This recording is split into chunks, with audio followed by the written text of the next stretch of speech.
نن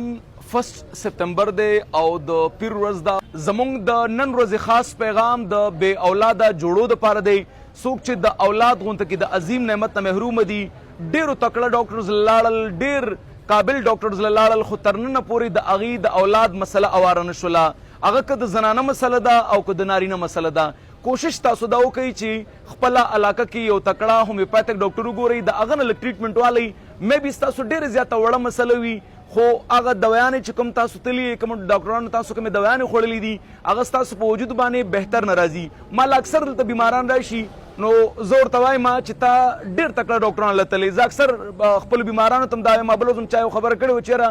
ډاکټر صاحب اکثر زمونږ کور کې مطلب زما زړه غواړي زه تاسو نه علاج وکړم، خو زمونږ په کور کې څوک هومیوپیتھک علاج نه مني. ما ورته وروړو کم کسان هومیوپیتھک علاج نه مني، موږ خو هغې په زور باندې نه دي راوستي. اوس که څوک د اولاد غونته کې د عظیم نعمت نه محروم دي او زما نه دا تپوس کوي ډاکټر صاحب موږ ستاسو نه هومیوپیتھک علاج کول نه غواړو یا د یو هومیوپیتھک ډاکټر نه علاج کول نه غواړو، موږ ته یو تکړه ایلوپیتھک ډاکټر وښایه. نو د ټول نه فرسټ زما په ذهن کې د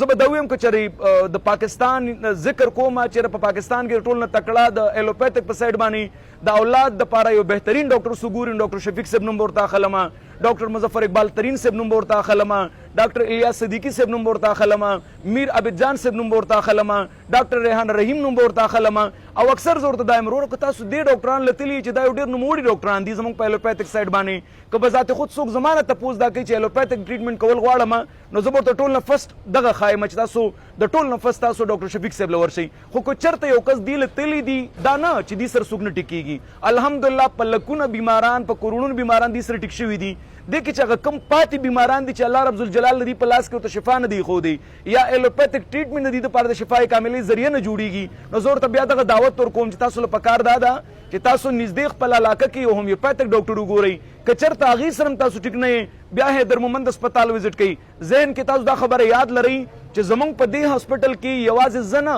بلکې دلته زموږ سره ډېر تکړه 15 ډاکټران صاحبان موجود وي چې په مختلف بیمارو باندې هغې کار کوي. څنګه چې موږ هغې ته خپله سپیشلټي ورکړې ده چې ته به ډاکټر صاحب ته په دې بیمارۍ باندې به کار کوې، ته به په دې بیمارۍ باندې کار کوې، بلکې دا د هغې سپیشلټي ده. څنګه چې په ایلوپیتھک سایډ باندې د ډاکټر خپله سپیشلټي وي، همدغه شانته کې په هومیوپیتھي کې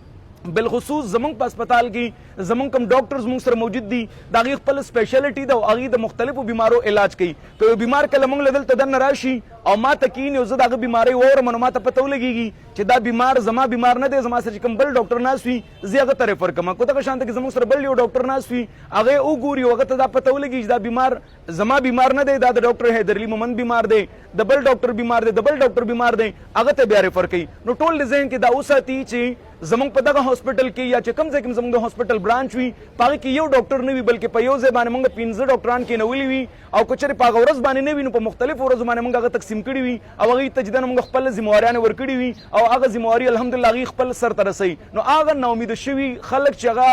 نن هم د اولاد غونته کې د عظیم نعمت نه محروم دي، کوشش وکړئ خپل علاقه کې هومیوپیتھک ډاکټر وګورئ، که نه وي حیدر مومند هسپتال وزټ کوئ. الله رب الجلال به درله شفای کامله درکوي.